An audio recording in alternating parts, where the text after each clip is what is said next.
Shabbat Shalom, everyone. Good morning to you. This is Bill Bullock, and I'm coming to you live from the Biblical Lifestyle Center in Texarkana, USA. It is Sabbath morning, and it is our time once again to get together for a few moments to share the beauty, the sweetness, and the revelation stream of the Creator of the universe's beautiful Shabbat, His Sabbath day, His seventh day, which He blessed and made holy. And we are called to rest. We are called to enjoy and bask in the holiness and the goodness of the Holy One, to delight in His Sabbath and to delight in one another and His Torah words. Welcome to our series for the year from creation 5785. This year the series is entitled Walking in the Light.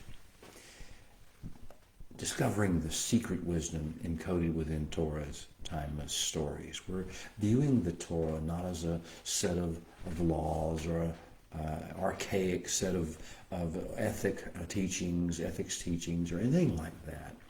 Not as just a history book of the Hebrew peoples or of the world. We're looking at Torah as the beautiful unfolding of a story. The story of the Creator of the universe and His interactions with His creation, particularly beginning with the ecosystem, the heavens and the earth, the two realms that overlap each other, just outside each other's view, or at least our view of heavens. They probably can see us. But then, so the two realms are overlapping, and He's interacting. The Creator is interacting with these two realms and all the species and all the flora and the fauna and the terrain of the earth, and also the planets and the stars, the galaxies of the heavens. He's interacting with all these things, and this is the story of those interactions. And we're now taking a microscope, and we're going deep, deep down to His interactions with mankind, with humankind, with the species that's evolved from Adam and Hava, Adam and Eve as they're known in the Western world. So welcome to Walking in the Light, discovering the secret wisdom encoded within Torah's timeless stories. The Torah is a set of stories. It is a set of teaching stories by a master trying to train us up and not just give us orders and instructions like a boss or like a king or like a captain of an army or a ship. He is instead giving us stories. He is teaching us through life experiences and life applications. And so He's telling us His story, because you see, in His story we will find our story. Welcome to the great stories of Torah. This week we're in the 13th parsha, the subdivision of the Torah. It's called Shemot, and it's the, like I say, the 13th of the parshas. We are at a breaking point between the different Sepharim. We're going parsha by parsha, but we also must understand that something else is happening. We're also going book by book.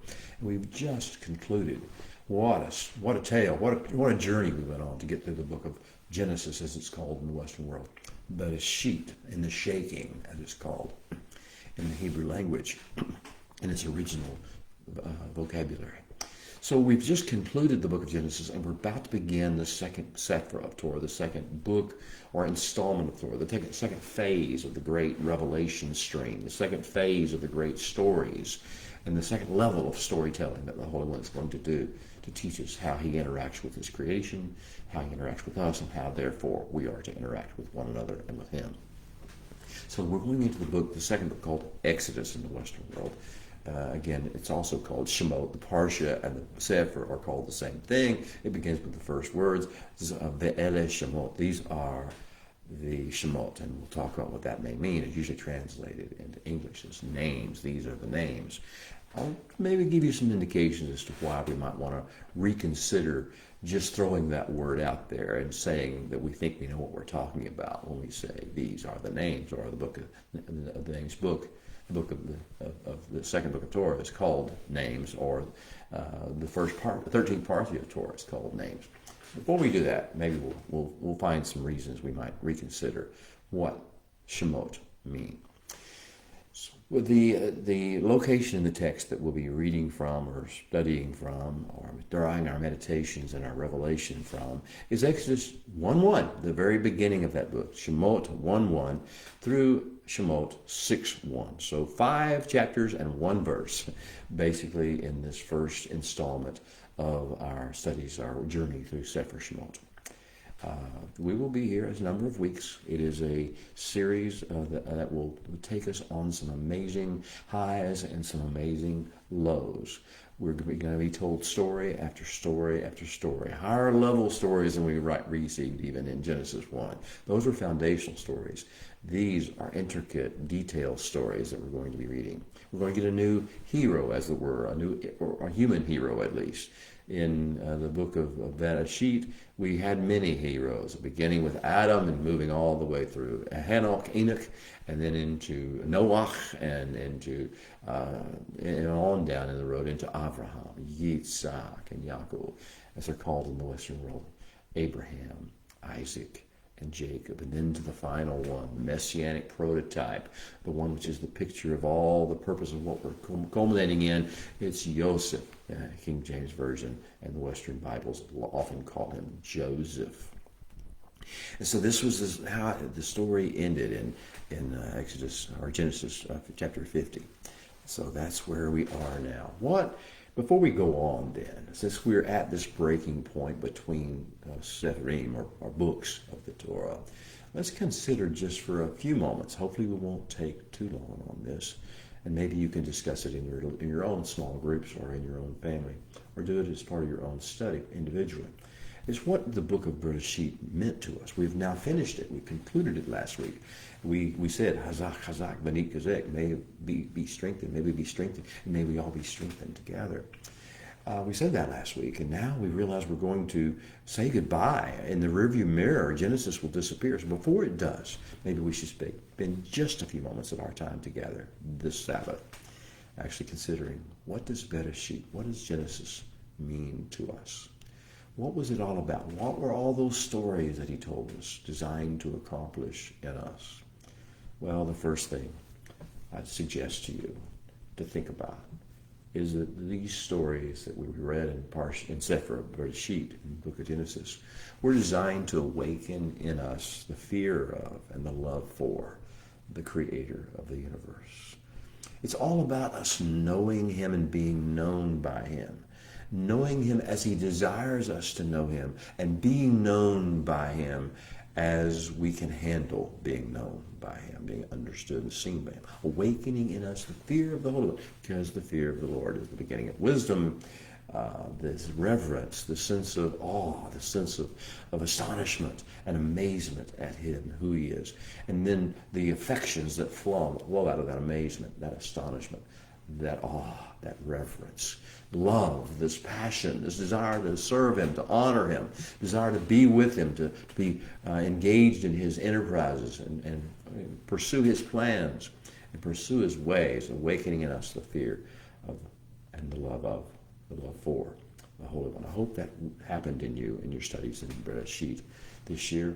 I hope it happened to you more this year than it did ever before, because you see what we've been reading in Bereshit and studying through these stories we've been rehearsing and talking about in these meetings is we have been at the ultimate point of beginning of every edifying and life-changing story that will ever be told. It all starts with the fear of and the love for the Holy One, the Creator of the universe, his people, his creation, and his plan.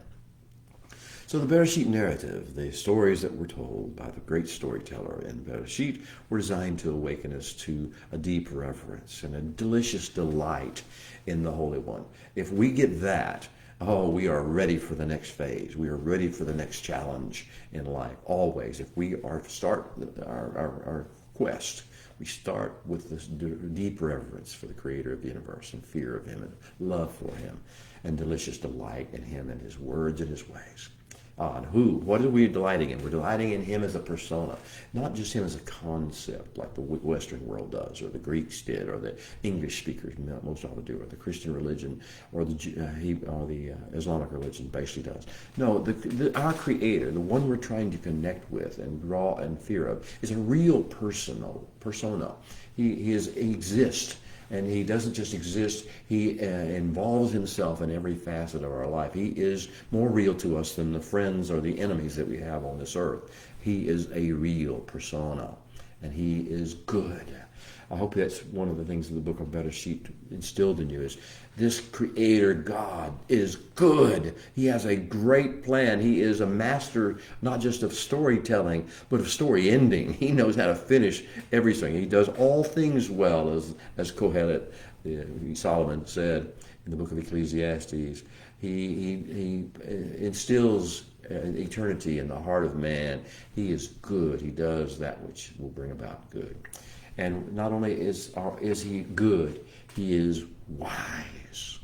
He knows things. He knows everything. He knows how to wrap this up. He knows what is needed in a given moment. We human beings do not have that knowledge.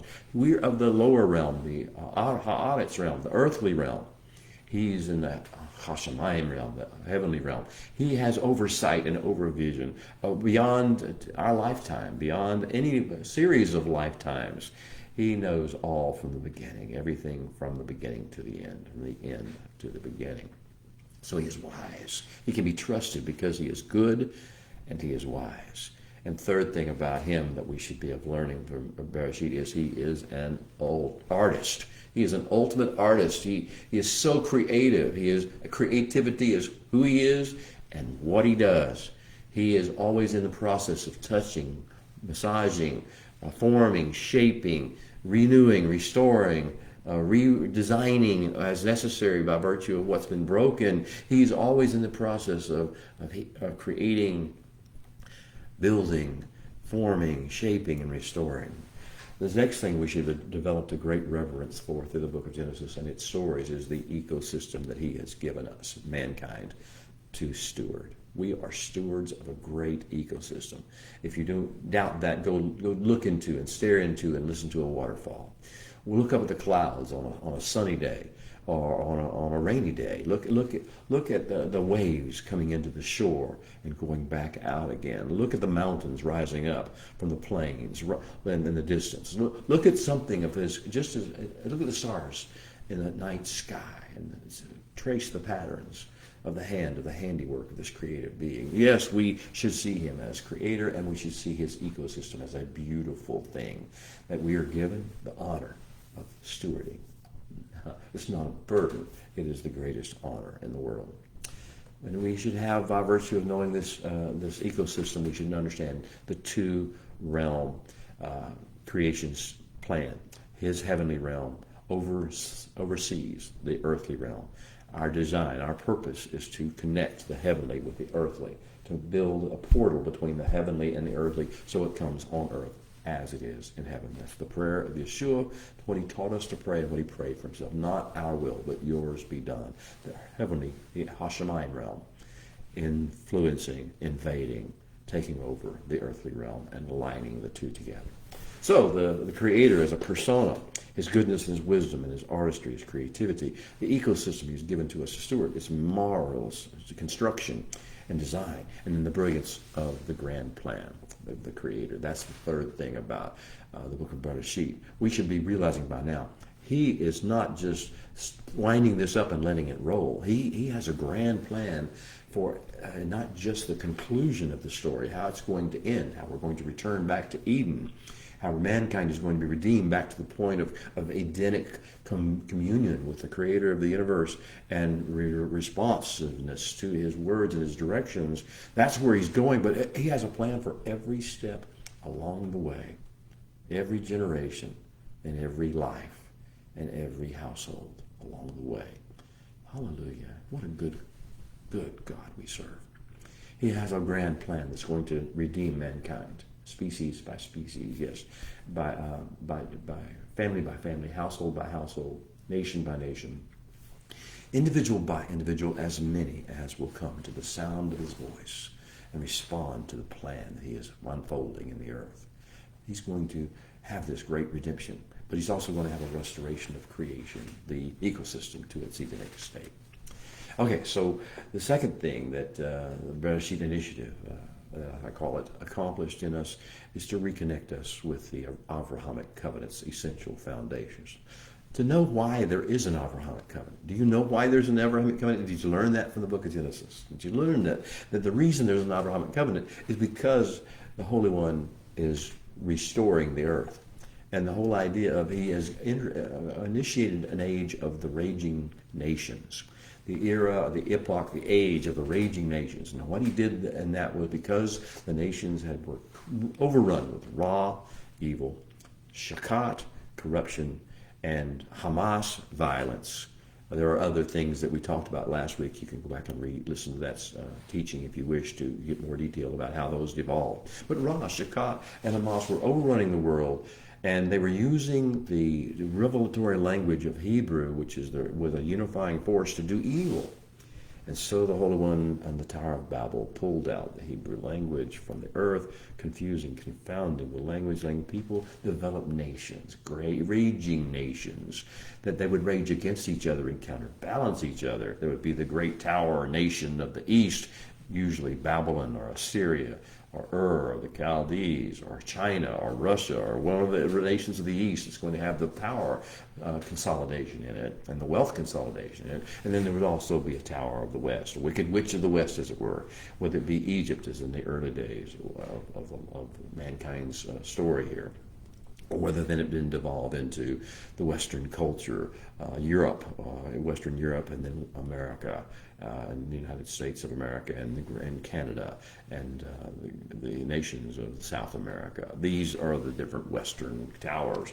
And to counterbalance that, he introduced the Abrahamic covenant and the Abrahamic call upon people's lives. He said, I will offset nations with a nation, with a great nation. I will offset the many nations of Europe with a great nation built of the seed of Abraham. And the Abrahamic seed is designed to counterbalance, offset, and bring a Kedusha downflow back into the earth and de-escalate the raging of the nations in that manner. And now they will introduce the Hebrew language back into the world. The healing, unifying language will be introduced gradually, slowly, in little bits at a time, in the appropriate measure and the appropriate dose to heal the world, to fix the world. So, the Abrahamic covenant's essential foundations have been laid. We should know why there is an Abrahamic covenant and why we want to be part of it. All the things that the Holy One told to Abraham and then to Yitzhak and to Yaakov, all the promises he made. You will become a great nation. I will make your name great. I will make you a blessing. You will become a blessing to every nation, or every family, every household on the face of the earth. And in you, all nations will be blessed. But those who bless you, I will bless. And those who curse you, I will limit, restrict, and put into a pattern of judgment. In other words, the great trial of the nations comes through us. We are not just here to offset and counterbalance. In how they respond to us is the criteria by which the nations will be judged. When I say judged, I don't mean he's going to be punished, angry, vicious, violence, hammer down on them. What he's going to do is raise his protective hand against them if they have cursed us, if they have cursed the people of the Abrahamic covenant, and raise that hand away and let the law of sowing and reaping have its effect. If they have sown into us violence, if they have sown into us hatred, if they have sown into us lust and greed and deception, whatever they have sown into us for the negative, he will take off his protective hand of grace, and he will let them experience that. And then he will give them another chance with a cheat code. We'll talk about that in a little while. So the book of Bereshit has accomplished these things, and now it's got us to the first trial of the nations, where he's going to really implement this issue of whether or not the nations curse us or bless us. Egypt is the first test case. He's got us to Egypt, where the great nation aspect of our stunning and world-changing story is about to manifest. It's about to burst forth from the pages of Torah, and oh, do we have a story to listen to, a story to tell, and then a story to live out. A great nation, you see, needs a truly great redemption story. Gather around, one and all. Take a listen to ours. Our nation, the one that's going to be built in this book of Sefer Shemot, the book of Exodus, is not going to be birthed out of human aspiration. It's going to be birthed out of divine visitation. It's his work, not our work. Now, it will not be built as an outgrowth of revolution. There's not going to be a great war between Israel and Egypt. We're not going to protest in the streets. We're not going to chant slogans, vicious label slogans, or vicious profane slogans. We're not going to do that. That's not how this nation is going to be built. The outgrowth of this nation will be from revelation, from the downflow of heaven to earth. Hebrew, God speak, man speak. That's where we're going to be building. The new epoch that was going to be opening with this, the first words of Sefer Shemot, will focus our attention, be the focus of our attention now for the next 2.5 months. The rest of Tevet, which we're in the 10th month of the biblical year, and all the way through Shevet, the 11th month, and Adar, the 12th month, all the way up to the beginning of the new year will be spent in this book and the stories, reading and meditating on the stories of this book.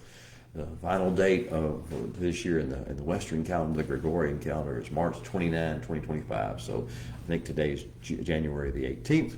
So you can see we have about 2.5 months to engage ourselves with this book, to be amazed and stunned by the revelation stream. And during this epoch, during the season that we focus our attention on this book of Torah, our meditations are on prophetic stories. Oh, stories that are going to repeat themselves over and over again as a template for our lives. Teachings also, teachings of the Master, how to negotiate with nations that rage, how to negotiate with seekers of the Most High, how to negotiate with warriors who come against us, how to negotiate and these things and these trials.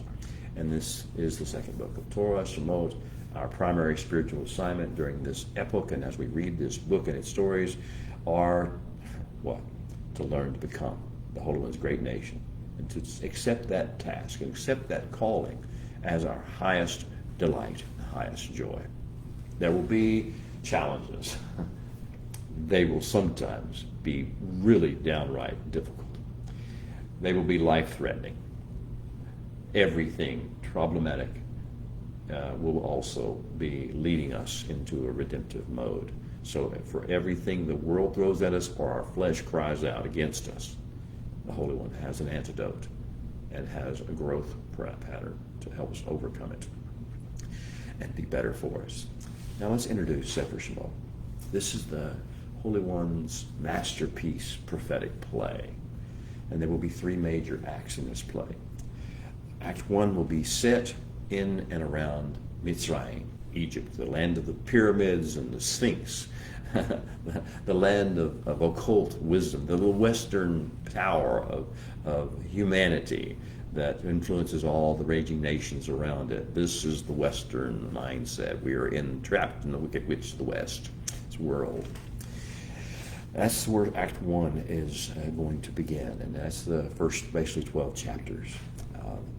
And the Holy One's not going to leave us to languish in that deep, dark environment long.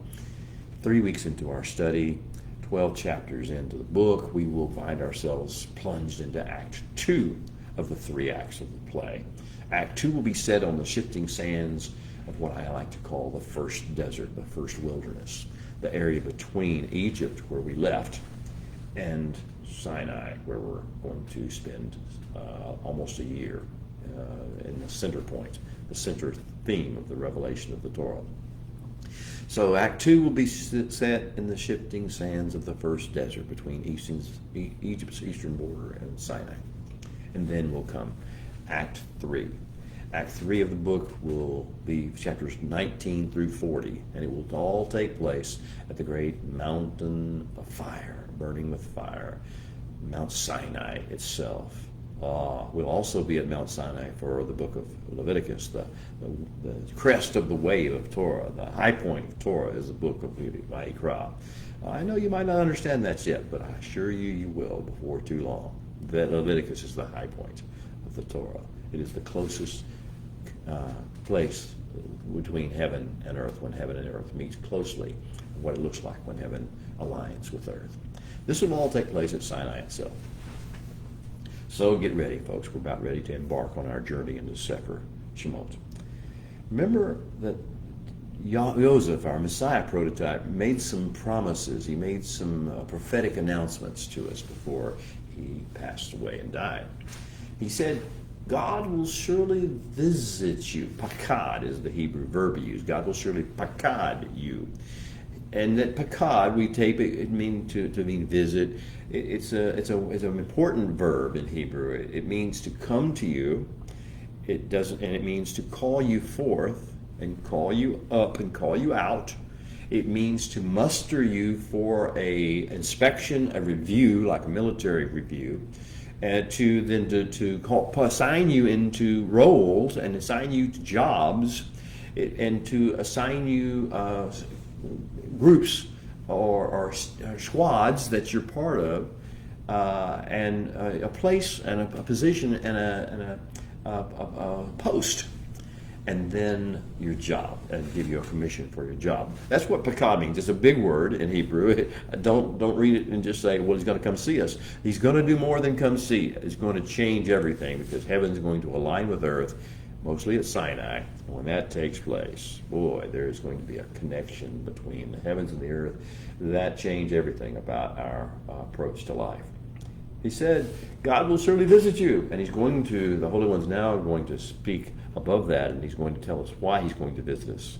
He's going to tell us in Exodus 25, verses 8 and 9, have them build me a mikdash, a place of flowing holiness and kedusha. Build me a mikdash. I think your English Bibles may like to translate that as a sanctuary, but it's more than a sanctuary. It's a portal of heaven, where heaven touches earth. Have them build me a mikdash, a flowing fountain area of kedusha energy from heaven. Have them build a mikdash for me, so that I, the Holy One will say, may dwell in them, on them, among them. And that is the secret of this book, is that he's going to have us build this mikdash. Our job is inextricably intertwined with this mikdash. Some will think it's only a thing of the past, or maybe of the future. I will tell you that our job in every generation is to build this mikdash for the Holy One, so he can dwell in us and among us. That's why you'll find, I believe, the New Testament writers refer to our bodies as the temple of the Holy One, as the mikdash of the Holy One. We are supposed to become like unto that.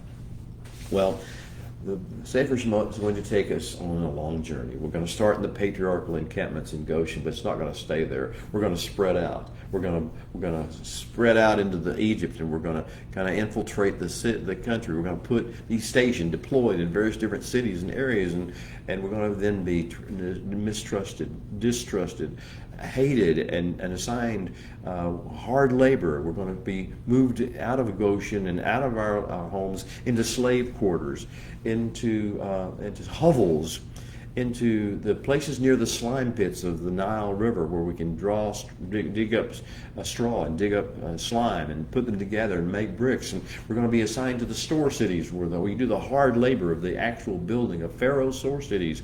We're going to then graduate later on to making matzah and carrying bundles of matzah with us, to wandering in the wilderness following a pillar of fire and cloud. We're going to start singing a song, our first national song anthem, by the seashore of the Sea of Reeds. We're going to be at Sinai. We're going to be seeing the fire raging from Mount Sinai and encompassing the entire mountain, and us going up into it and receiving Matan Torah, the giving of the Torah by the voice of the Holy One, the 10 words of life, of redefinition of who we are, what we're called to, what we're capable of there at Matan Torah. Then we're going to see, we're going to go to the depths, we're going to go to the Golden Calf incident. It's there at the same place, but a different mode, different mindset.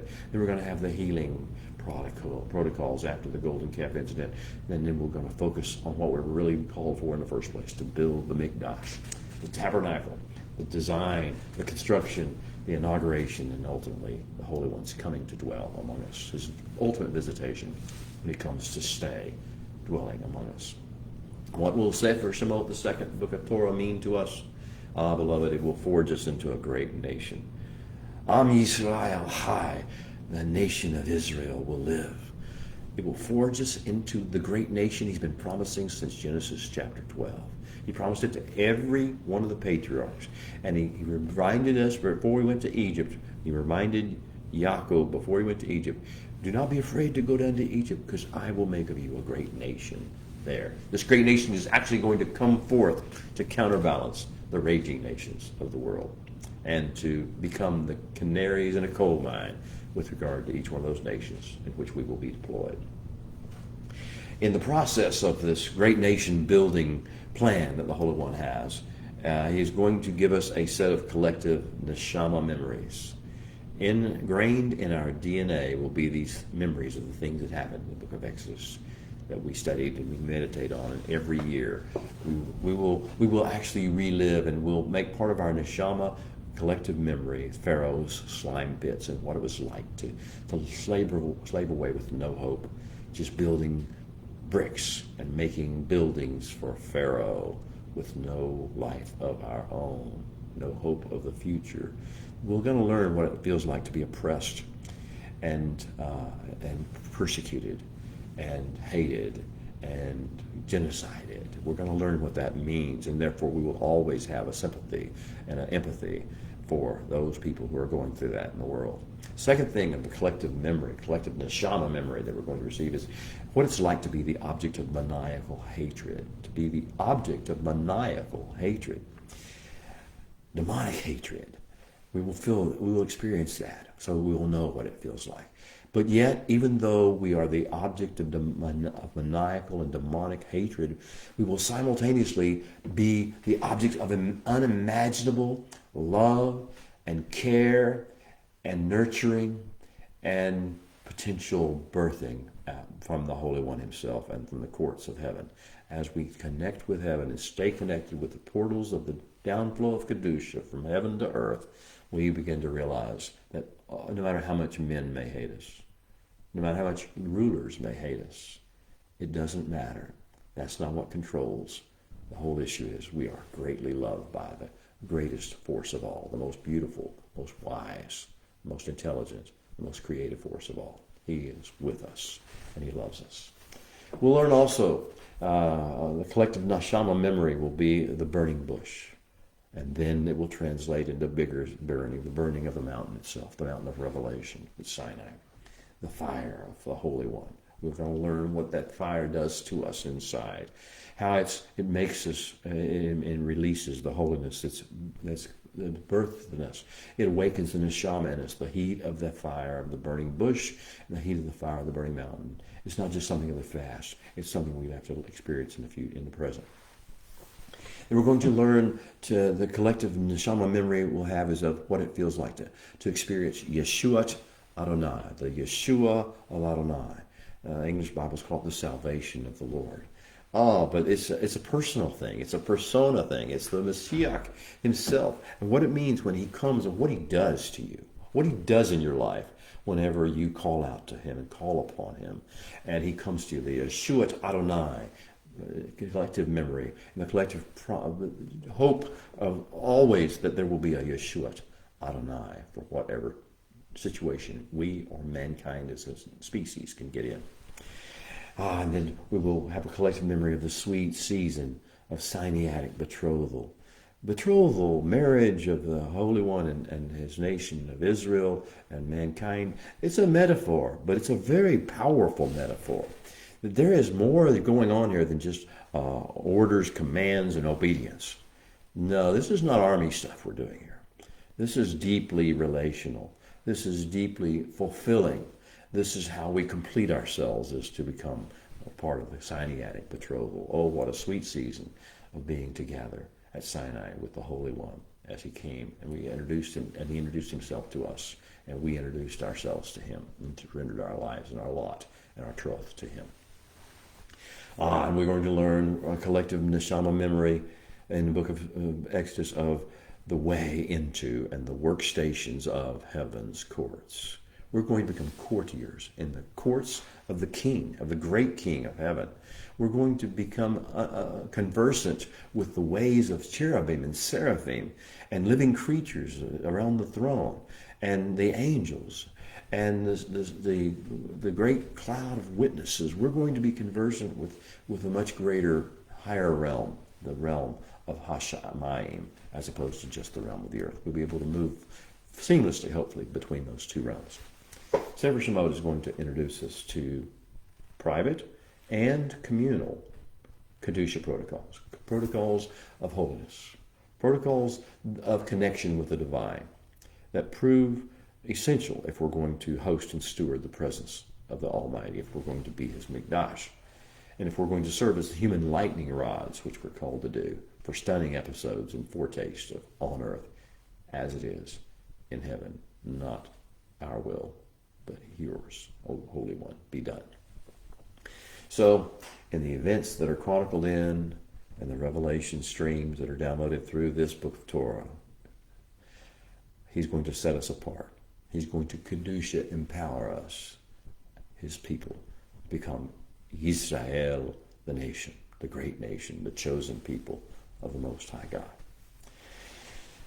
Well, as He's building us as a nation, He's doing it for a purpose. He's not just so, wow, you guys are a great nation. No, He's building us so that we can be the canaries in the coal mine that will be used by Him to try the nations, try the raging nations. Psalm 1 is always an offset to Psalm 2. So I'll give you a few moments to think that through.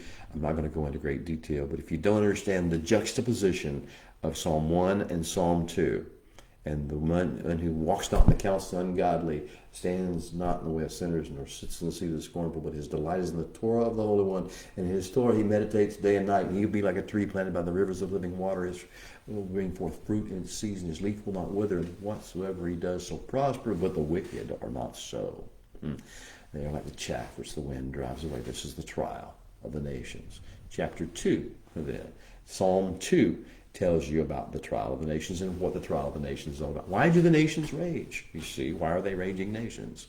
Why do the peoples imagine of anything? I'm going to stop right there, but I want you to spend some time, if you have a chance, to meditate on the juxtaposition of Psalm 1 and Psalm 2 and why they're put together in the text of Tehillim. Well, the trial of the nations, phase 1, and we'll see phase 2 as mentioned by Messiah, Yeshua, in His Olivet Discourse. The sheep and the goats will be divided in the latter days. But as you recall, the criteria that He's going to say that sheep and the goat divisions of mankind, the trial of the great of the nations of the world is going to be, inasmuch as you did it, and whether it be a blessing or a curse, we're back to Abraham, or as Yeshua points out and defines blessing and curse, to give us maybe food when I was hungry, give me water when I was thirsty, give us shelter when I was exposed, give us covering when I was naked, give us care when I was sick, visit us when I was in captivity, Hakad us, call us forth from captivity. This is the criteria. What will the nations do with us when we're deployed in their midst? How will the kings of the nations treat us? This is the trial of the nations. As we're being forged into a great nation, we're being used as canaries in a coal mine. Now, you know the story about that. Whenever the early coal mining industry was beginning, there was a problem because there would be noxious fumes released whenever the coal was being mined. And so to see whether the atmosphere was safe for the miners, they would carry canaries in a cage. And if the canaries begin to have respiratory distress or begin to spasm, they realized, because the canary is a smaller system, and it would react faster to the presence of noxious gas. So the presence, whenever the canary began to react, when the canary began to have manifestations of trials and threats, then they would go out and say it's not safe for men. We couldn't smell the noxious gases, but the canary has told us. We are the canary in the coal mine with regard to the nations. Bnei Israel will always be the one that experiences trials and tribulations first. And so it's correctly said, as goes Israel, so go the nations. If you want to know how a nation's doing and which direction it's going and how fruitful it's going to be, which side of the sowing and reaping continuum it's going to be on, for harvest or for destruction, then you have to look at the Hebrew people within their midst and how they treat the Hebrew people that are there.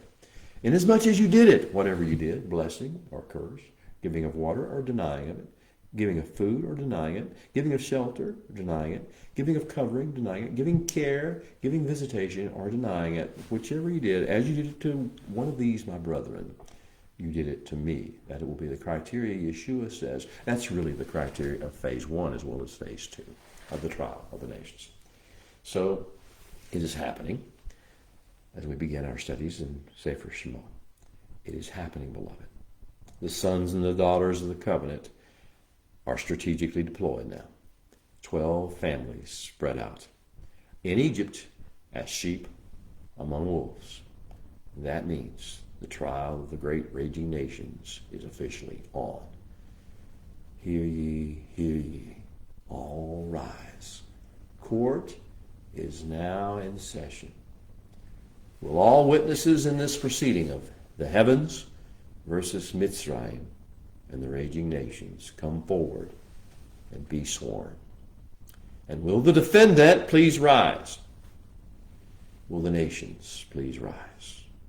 The heavenly court's trial of the raging nations toward their behavior toward the seed of Abraham in general, and the Hebrews in high places in particular.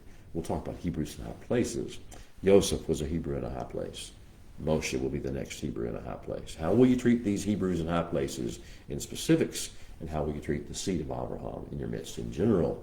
This trial is now on, in session. Witnesses are to draw nigh and be sworn. We're going to hear the stories now about how the nation of Egypt and the leaders of Egypt dealt with the seed of Abraham in general and the Hebrews in high places in particular. We're the canaries in the coal mine. As the Holy One said to Abraham, those who bless you, I will bless. Those who curse you, I will curse. Let's do our call to worship, and we'll get a little more specific before we have to go. As we've said, part of our mission is to reintroduce the Hebrew language, the healing, restoring sounds, syllables, words, phrases of the Creator's design language of communication, which is Hebrew, into the world. We do this call to worship, this baraku, in Hebrew for that reason. Receive the healing power of these words. Sing it if you know it.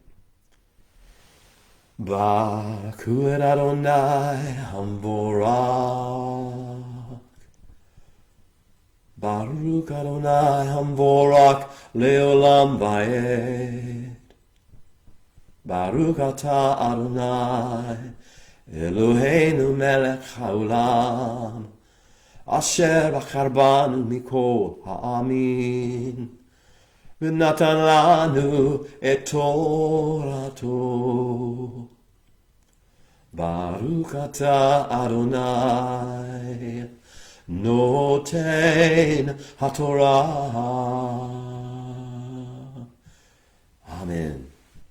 And now may you open our eyes, O Holy One, and we begin Sefer Shemot, that we may see wondrous things in your Torah, for we are just strangers here in this earth.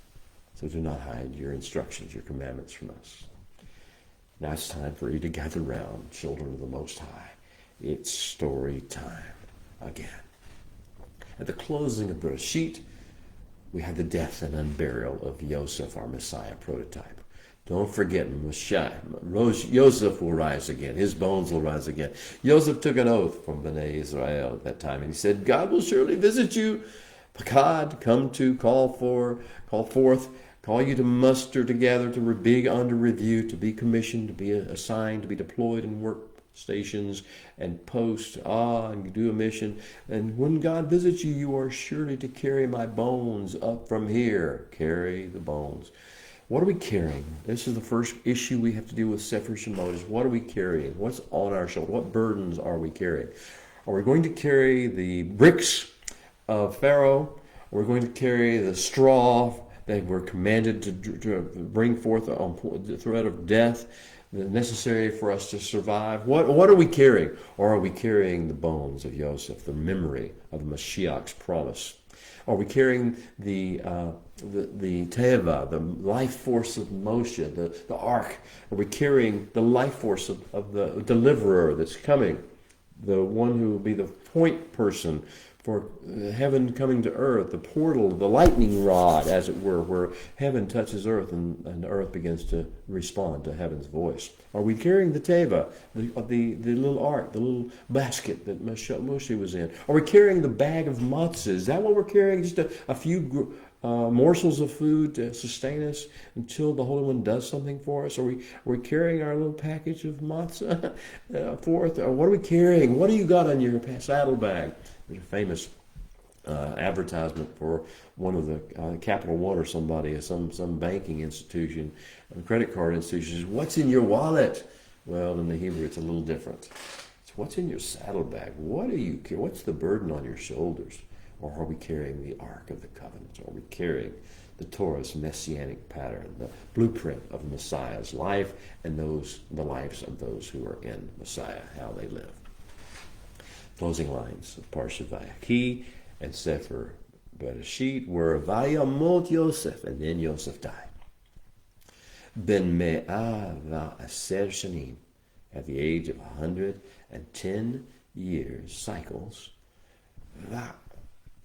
Vayakantu Otu, and they embalmed him, and Vayisem Be'aharon B'Mitzrayim, and they placed him and set him in a box, an aron, an ark in Mitzrayim, and there he sits as the book begins. And we're called to remember what we're going to carry forth out of Egypt when we go. When we're called forth, when we're mustered and sent forth and delivered to go out to the rest of the raging nations and be put at center stage in the trial of the nations of the world, the raging nations of the world. What are we going to carry with us? The bones of Yosef, the essence of who he is, the root of who Yosef was and Messiah is. A vision for a great harvest. What do we know about Yosef? He had a vision for a great harvest. You saw the dreams that he had even in his youth at 17. Visions for a great harvest and for a great divine order of restoration. Whenever the all-created order comes back into alignment of Hashemayim, these are the two dreams he had when he was 17 years old. The second thing that we know about Yosef from the book of Genesis is he had a commitment. The Mashiach has a commitment. We are to have the same commitment to fruitfulness and harmony, not blame, not anger, not offense, not outrage. We're to have a commitment to fruitfulness and harmony and restoration and healing on earth between men and species, the ecosystem. We are third thing we learned about Yosef and what we're carrying, the bones, the essence of what we're carrying is that he learned to prioritize the Father's will over his own self-interest or his personal feelings. We have to do that as well. That is the things, the bones we're carrying on our shoulders. It's what's in our saddlebag. The fourth thing about Yosef was he learned to have no false humility and no presumptuous piety either. He was not proud. He was not arrogant. He understood his special status and favor and calling in the Holy One, but he maintained his servant's heart and attitude. He was a Melchizedekian. What do I mean by that? He served bread and wine and blessing. And that's the purpose. That's nothing about entitlement or privilege. It's about service because the Holy One is worth it. The fifth thing that Joseph taught us, and the bones of Joseph remind us, is that what is necessary and called for is dedication and discipline and diligence that leads to excellence. Dedication, discipline, and diligence that lead to excellence in all our conversations, in all our interactions, in all our generations. This is our calling. Not to be knee-jerk reactors, not to be gossips or Lashon Hara carriers or accusers. We're here to bring dedication, discipline, and diligence leading to excellence in all our conversations, interactions. Sixth thing that is involved in these bones of Joseph that we're carrying, beloved, is that we're to endure insult and persecution as Joseph did. Endure insult and persecution, carrying others' guilt and shame without complaint, without bitterness, without developing a Messiah complex that somehow we're persecuted and we're worse off than anybody else is. Oh, we are not to do that. Sorry about my phone. The seventh thing, the final thing that Joseph teaches us, and the bones that we're going to carry up, tell us that we're carrying as well, is that what we're called to do on earth is to become and grow into a master of forgiveness. We're supposed to be masters of forgiveness. Yeshua, Messiah, taught this very clearly, right? Forgiveness was the heart of his message, not just forgiveness by God of us, forgiveness of one another and our trespasses. Growing into a masters of forgiveness, of redemption protocol, always seeing things through a Redeemer's eyes, and a restoration process. That's the mission. That's the Josephian bones that we're to carry. What's in your saddlebags? What's on your shoulders? What are you carrying to go into the world on your deployment among the nations? Opening words of Sefer Shemot. We're here. In Hebrew, then I'll give you a bit of a translation or a discussion in English. I'll give you start with one phrase. Ve'ele shemot b'nei Israel. Ve'ele shemot b'nei Israel. And these are the shemot of the sons of Israel. Now, what are the shemot? I didn't define it for you. I told you earlier on in our discussion today that you might remember it's called, translated by the King James authors and other people and trying to make it sense of it, out of Shemot, and they call it names. These are the names of the sons of Israel. And then if you look at the next lines, it tells you actual names. Reuven, Shimon, Levi, Yehuda, etc., etc. These are the Shemot. So it makes sense that the shallow-minded translators would say it means names. But let's see what Shemot really means. Shemot is usually translated as names, but that's because English is obsessed with superficial things. It's obsessed with surnames. It's obsessed with given names. It's obsessed with titles. It's obsessed with positions and offices and orders. It's possessed with thoughts of labels. We all differentiate. This is the Western mindset. This is the raging nation's mindset of the Western wicked witch of the West, that we always see things in terms of superficial designations. But the Hebrew language we're trying to reinvest in the world, looks deeper than the surface, than the superficial things. So Shemot is not just names, superficial surnames and given names and titles and labels and orders. Hebrew Shemot means the core of the onion. Onion, if you peel an onion, you come to the core of it and it looks like there's nothing there, but that's where the energy of the onion is, in the center. And it's the unseen essence of what the onion is right there in the center point. Well, this is what the Shemot are. What is the unseen ultimate essence of Reuven, of Shimon, of Levi, of Yehuda, of Yisachar, etc., etc., etc. What are these 12 families? Who are these 12 families on deployment in the midst of the raging nations, particularly now in Egypt? What is the core of this onion? These, Vele Ele Shemot Bnei Israel. The whole book is about what is at the core of these 12 families. I want to move on a little deeper here. I want to go into the next words. Ve'ele Shemot, it started Bnei Israel. These are the Shemot of the sons of Israel. Haba'im Mitzrema et Yaakov, who came to Egypt, who were deployed to Egypt unto Yaakov. Ish uveto ba'u, each man coming with his household. Reuven, Shimon, Levi, Yehuda, Yisachar, Zebulun, and Benjamin, Dan, Naphtali, Gad, Asher, Vayehi Kol Nefesh, Yotzei, Yarek, Yaakov, and all of these souls that came forth from Yaakov's loins. Shavim Nafesh, 70 souls. Yosef Hayab in Mitzrayim, and Yosef was present there already in Egypt. Vayamat Yosef, and then Yosef died. Reminder of what happened at the end of the book of Genesis. V'kol Achiav lekol Hador Hahu, and all of his brothers died, and all that generation passed away. Uvnei Israel paru, but Bnei Israel, the sons and daughters and children of Israel, were fruitful. Vayishrutzu, and they sharatz, they dispersed, they mingled among the nation of Israel, of Egypt, and the others who come to the nation of Egypt. They were dispersed between the multitudes. Vayirbu vayatsu meod, and they multiplied and they grew exceedingly influential and mighty in Egypt. Vatimale haaretz otam rather vatimale haaretz otam, and the land was filled with them.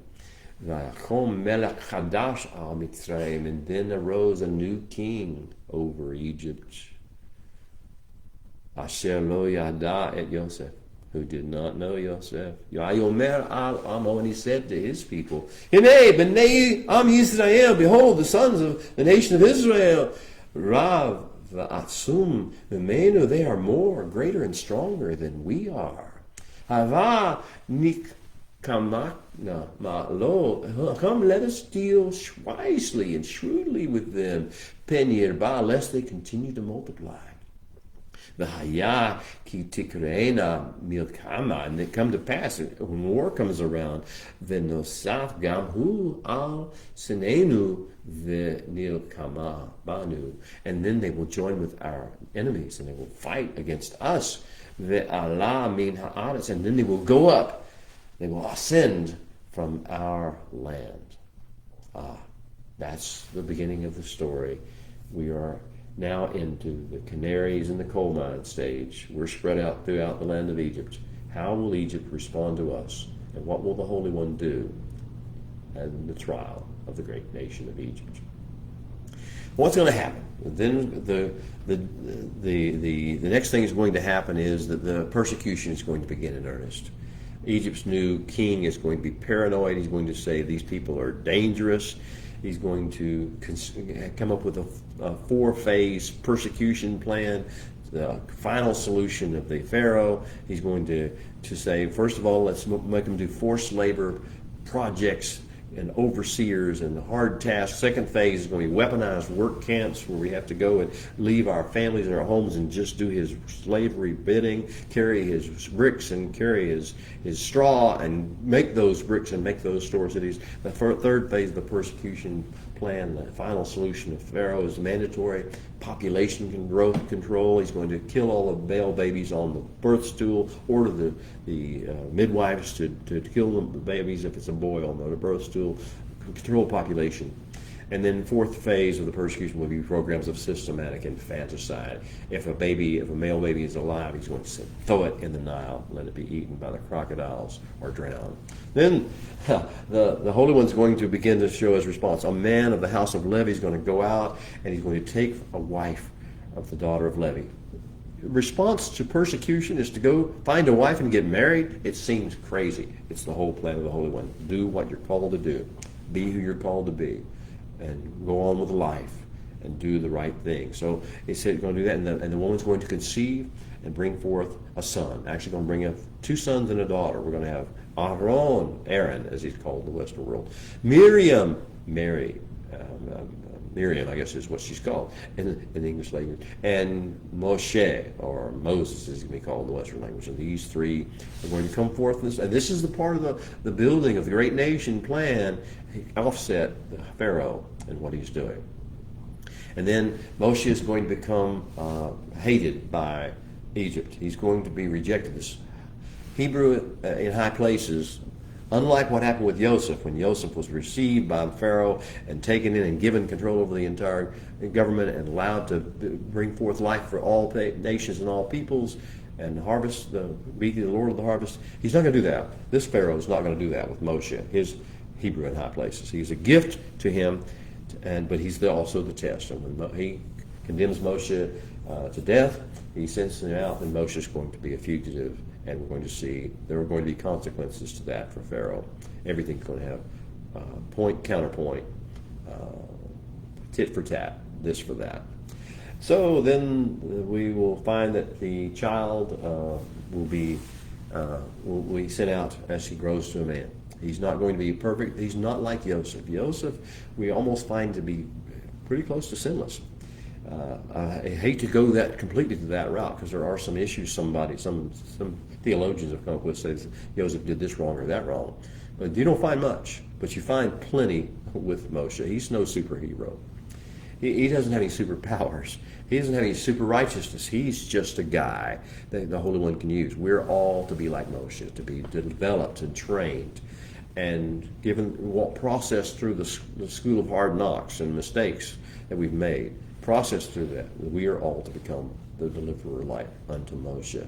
He obviously is our forerunner, and we become like him. But he is not Messiah himself. He is one who tries to be like unto Messiah. And who carries the bones of Messiah. He's responsible for carrying the bones of Messiah forth into the world. Well, we're going to also have the first encounter between the Holy One and his new prophet, Moshe. The burning bush. I wish I had an hour now to talk to you about that, because that may be the secret of this entire parsha, is to look at the interaction, the interchange between Moshe, this budding leader who's going to be developed and trained into a great leader of nations, the canary in the coal mine. Look at him and look at his interactions with the Creator of the universe and what the Creator says and tells him about, and how he builds that trust and builds that relationship over a period of time. Well, I've run out of time to talk with you, beloved. I've enjoyed our time together on my side. I hope you have on yours. Understand, as we start this new journey through the book of Exodus, it's not going to end with Exodus. It's going to carry on into the third book of Torah, Vayikra, or Leviticus. That's going to be the crest of the wave of the Revelation stream. Then we're going to see the downdraft of that crest and how it applies to the world when the crest hits, when the wave hits you. That's in the book of Numbers, the book of Deuteronomy, and on into the rest of the Tanakh and the Brit Hadashah. Well, take a deep breath, as I will. Shabbat Shalom. See you next week.